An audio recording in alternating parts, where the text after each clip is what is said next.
fact, we are saying the same thing. Yes. That if it was spent within the budget, it is possible to show that the items were in the budget. Otherwise, if you can't do that, then you have spent outside the budget, which is an infraction of the law. Auditor, the officer says that they provided that information. Is that true? Chair, further to the point that I raised, we also raised the issue that the payments were not properly supported by pre-numbered receipt and payment vouchers, and they were not supported by appropriate authority and documentation. That's why we said there are two problems. Yeah. Expenditure without authority, which is budget, and spending without support. Yes. That's basically theft of 52 million. Correct. Governor, that summary by the Auditor General tells us that 52 million was stolen. Because even if you didn't have a budget, please at least have the supporting documentation. Chair, there is no single coin stolen, but the auditor says that at the point of... Chair, point of order. Governor, as the chair said, your name ends with a PhD. When you don't have a supporting document in financial spending of public office, what does that mean? It means the money has been stolen, Chair. Unless the governor, you are giving us evidence by saying these are the attached payment vouchers or spending authorities, then the matter is there. That's the only way to close it. That's your proposed. So, Governor, you cannot come and tell us there is no coin lost. We cannot use your word of mouth and confirm, unless you are ready to table payment vouchers to prove that 52 million was first. You have violated the law by spending outside budget making process and appropriation process. Number two, you do not prove, as the OAG has said, Governor, if you give us payment vouchers that amounts to 52 million and blah, blah, blah on top, then the matter ends there. Chair, Governor? the government that I lead cannot spend 52 million outside the budget. That one, I have to make it clear to this committee. That's number one. Number two, auditor talked of data analytics. Chair, the governor is misleading all of us. The auditor went and audit. He is our eyes and ears. He has found out that 52 million was spent outside the budget making process and appropriation account. It is as simple as that. So unless governor wants to take his word of mouth to contravene the facts on the ground, which is on OAG. Correct, Governor. That's a report that we have. I'm requesting that you give the auditor an opportunity to look into this, because I am very sure this is not the position. But this is the determination of... It's not about me, but the auditor. Should you look into this, because the data analytics that they are using are the ones bringing the differences. Governor, this is not about data analytics. This is about, and let me repeat what the two senators have said. You spend 51 million, you go to the budget that you took to the assembly and say that this is where this money was coming from. You don't even need software for that. You spend 51 million without supported receipts, payment vouchers, etc. You attach payment vouchers and say these are the LSOs and PVs supporting the 51 million. It's as simple as that. It's not rocket science. It does not require treasury or IFMIS. Through the chair, respect. Senator Sifuna. Just 1 minute, Governor. When you say you want the Auditor General to go back and relook at it, what do you mean? Because the audit process is a long process. It's a long process. And these findings, this is not the first time you're hearing about these findings. We're talking about the year 23-24. We are also audited. There is meetings after meetings, entry meetings, exit meetings, there are management letters, the issues pointed out to you. If you are not providing those answers to the auditor, what makes you sure that even if we give them 3 months to stare at your records, they will see what you are saying they didn't see? Governor? Chair, to the best of my knowledge, we did the right thing. The only error which I may accept is that at the point of audit, maybe these documents were not provided, and that is where I've disciplined my officers. But as per spending outside the budget or misusing 52 million, Chair, that is not there. Where is your response to support the 51 million? You are talking of the ongoing reconciliation, and we are saying this is outside the ongoing reconciliation. 51 million was spent. Is it so difficult to provide the supporting documents that have been requested for by the Auditor General to justify the 51? Let my officer answer that one, please. Respectfully, through the governor, is that maybe we can ask from the controller of budget, is that all our withdrawals from the county revenue fund. My friend, you have a tendency of blaming others and not taking responsibility. You are the one who authorized a payment of 51 million. The auditor says that the supporting documents were not provided and the budgetary justification was not provided. That is not the problem of COB, that is not the problem of Treasury, that is your problem. Maybe a minute, Chair, that all the withdrawals, just to emphasize, is that we normally attach a budget line to show where the funds are and the COB is here. So It's why not that I'm did you blaming. not provide it to the Auditor General, who has a constitutional mandate to ask for that information? I think that was provided through the Chair. Maybe the aspect of the support documents. Auditor General, was that provided? Because we will then be wasting our time to be dealing with something that has already been addressed. Chair, maybe I can go through the audit process. When we go to a client, the first thing that we do, we look at the documents. Then we come up with audit queries. If the issue is addressed at that point, we leave it at that point. If it's not addressed, we escalate it to the exit meeting. From the exit meeting, if it's not addressed, we have a management letter. After the management letter, and if the issue is not addressed at that point, we escalate the same to a draft audit report. If it's addressed at that point, we leave it at that. If it's not, then it ends up in the Auditor General's report. And this is what happened for this particular issue, Chair. So in summary, what are you saying? Did you get the information or you did not? We did not get the information, Chair. Governor, I don't know whether we are going to proceed this way. Because if we cannot confirm how 52 million was utilized, and it's a blame game, you are blaming COB, you are referring to Treasury, now Auditor General, we probably should send you home until you are sure of what you are telling this committee. But what this looks like is that 52 million was paid without supporting documentation and therefore stolen. I agree with you tremendously. Chair, my request would be Governor, this. can you wait first? Sorry. I agree with you, Chair. Even if we talk until cows come home, we'll never get the answers. So the EACC should just pursue the matters of our recommendation, because Governor, is very simple. They say everything lies, but numbers don't lie. Why don't you just give us payment vouchers that totals or LSOs that totals 52 million? Then we will not have any further questions to you. Chair, we are just cutting around the issue, so let our recommendation number 3 stand. The EACC follows up the matter.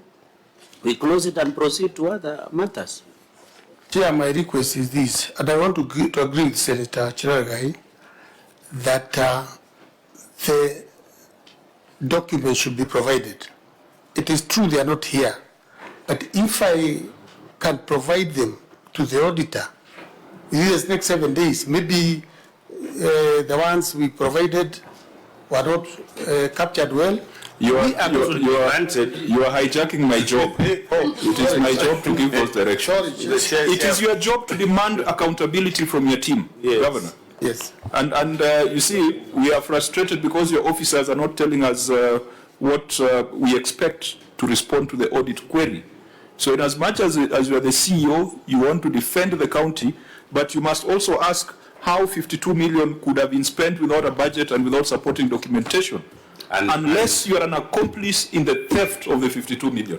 And that request would be granted if, first of all, you accede that the documents are not given, that you agree with the auditors. But if you disagree with the auditors, how would even the chair direct that those documents be provided within the time that you are requesting? That one I agreed long time ago.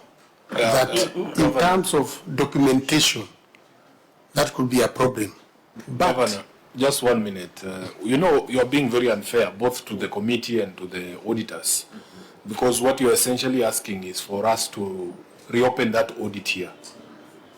That would be very unfair, because do you sit in those meetings? Do you ever, as a CEO of the county, do you ever even sit in the exit meetings with the auditors, or you trust this gentleman on your right to do it for you? sometimes. Now, my advice to you is that you must sit in those exit meetings. Always sit in those exit meetings. I sit in my exit meetings. I'm also audited as SG of ODM.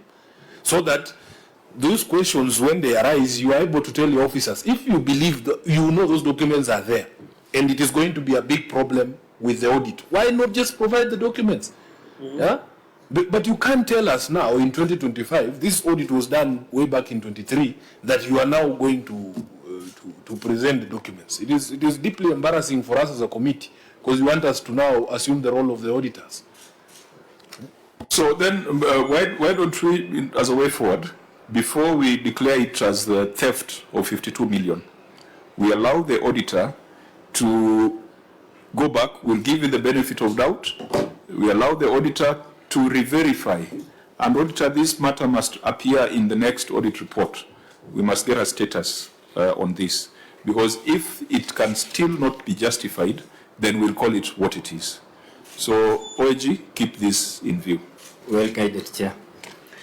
There are a lot of budget problems in this county. The next one is unsupported budget adjustments. Maybe, sorry for taking you back, on the part of spending of 52 million, but you have not ruled on the illegality of spending outside appropriation and budget, because it's still an infraction to the law. Yes, the OAG is going to confirm both angles, whether there was authority in the way of a budget and whether there was propriety in terms of supporting documentation. So you will advise us, but let this not disappear. Let us get a report back. Well guided, Chair. Chairman, at this level, please allow me to advise the client that in the audit language, if something is lost, we actually don't say it straight away in the report. Yeah. We simply say the information is not supported, or the figure is not supported. That's a softer way of putting it across. It's a softer way of saying that they stole the money. Chairman. It's you know, the OAG does not have the sort of liberties that you and me have. We are not very diplomatic people ourselves. Governor, you know that. So we don't sugarcoat, we don't embellish. If it is theft, we call it theft. We don't use that language that he uses, but we know what he's saying because he's talking to us. But I still remember you had a problem with the speaker when you told someone he was heckling, and then you are told to apologize for calling him a heckler. Yeah, you know, we have problems with our speaker, but let's not open. The speaker agreed the person was heckling. I have run into a lot of problems. But he disagreed that the person was a heckler. Correct. I remember another time when I was being accused of disrespect because I said somebody was lying, yet he was telling, open falsehoods. So he was telling lies, but he didn't want to be called a liar. Yeah. So like this one, money has been stolen, but we can't be called. The governor cannot say he's a thief. Well, let's allow the Auditor General then to give us the final position, and I think it will be the EACC to declare people culpable. We have spent a lot of time on budget issues. The next issue is again unsupported budget adjustments. The response of the county government is that the adjustments were done by the county assembly. Auditor General, does that response explain the situation that you have described? Thank you, Chair. The response did not address the issues that we raised in terms of lacking information regarding actual expenditure and commitments against the planned activities, we also, additionally, we raised the issue of the estimates lacking footnotes explaining the reasons for the variations and the impact of all implications for the affected programs, Chair. So let's put aside the format first and footnotes and all that. Let's deal with the 531 million. Governor, this 531 million, is it your submission that these were reallocations by the County Assembly? Because that's what I'm seeing here in your response. Not everything, Chair. So why have you attributed the entire problem to the County Assembly? They are here. They also need to be defended from wild allegations and accusations. Let's allow my chief officer to answer that, please, Chair. Why don't you read your response then, so that I don't seem like I am putting words in your mouth? Chair, yes, we think that the management notes the committee's recommendation. However, some budget adjustments were done by the County Assembly. So you are saying some, not all of them. Therefore, we had difficulty supporting them at the time of audit. There are also issues to do with the pending bills. That is how. But Governor, it would have been very neat for you to make that comprehensive response here, because the only reason you have given is almost blaming the County Assembly. And as I said earlier, you guys seem to be blaming everybody. You started with Treasury, went to the OAG, went to the COB. Now it is the County Assembly. But the word some saves me from. How much of 531 million was affected by the County Assembly?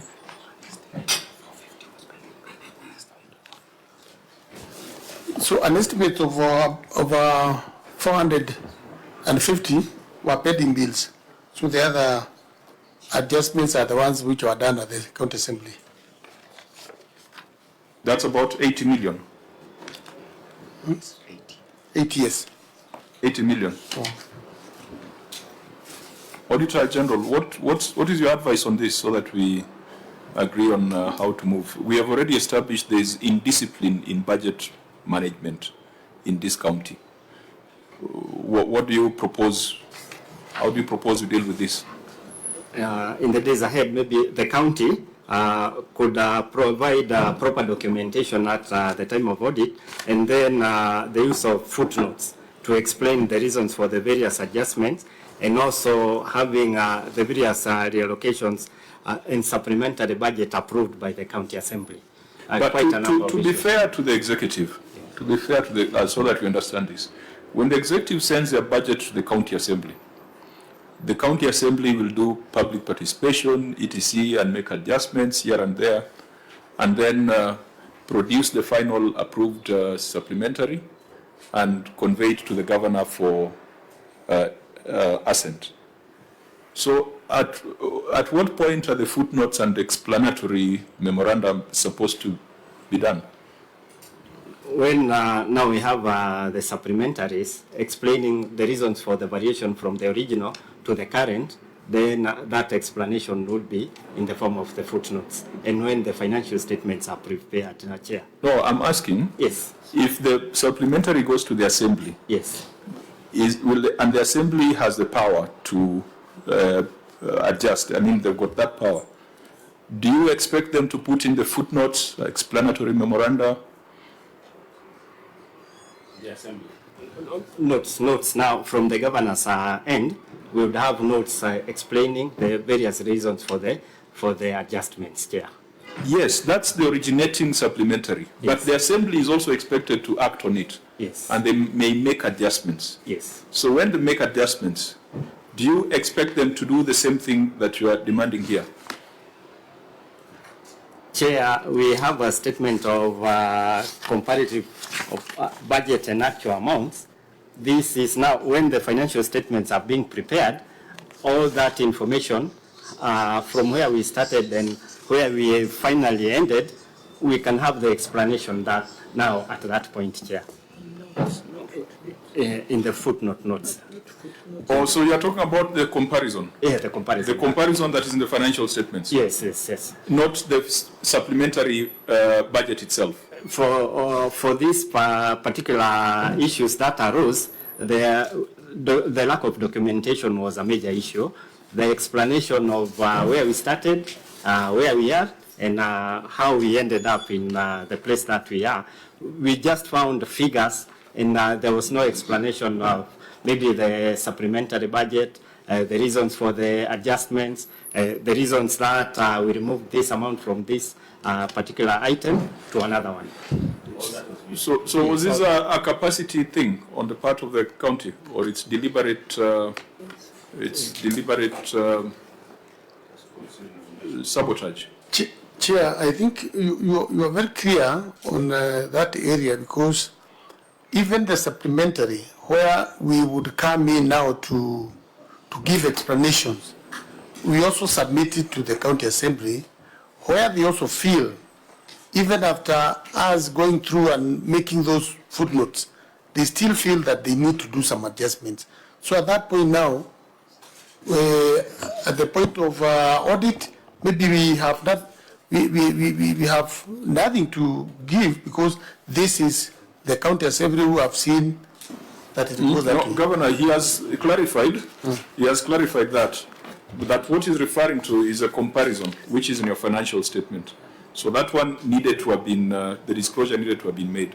And in my view, it is either a capacity or a professional negligence issue on the part of your officers. Yeah, but it can't be capacity because of an officer who is a member of WISPAC. How can it be a capacity issue? And you have somebody who is a member of WISPAC. So it's negligence. And what they're just asking is, you need to disclose how much you expect in terms of receipts and what you expect to use that money for. That is not difficult to do. So why didn't you disclose, Governor? Why didn't you make enough disclosures? Let the chief answer. Through His Excellency the Governor, I think from the financial statements, the adjustments as reported in the statement of comparison are actually the adjustments in the supplementary budgets, because there is a column for approved budget, adjustments, and final budget. So the adjustment, the final part. Yes. The documents that the auditor was analyzing is supposed to have all that.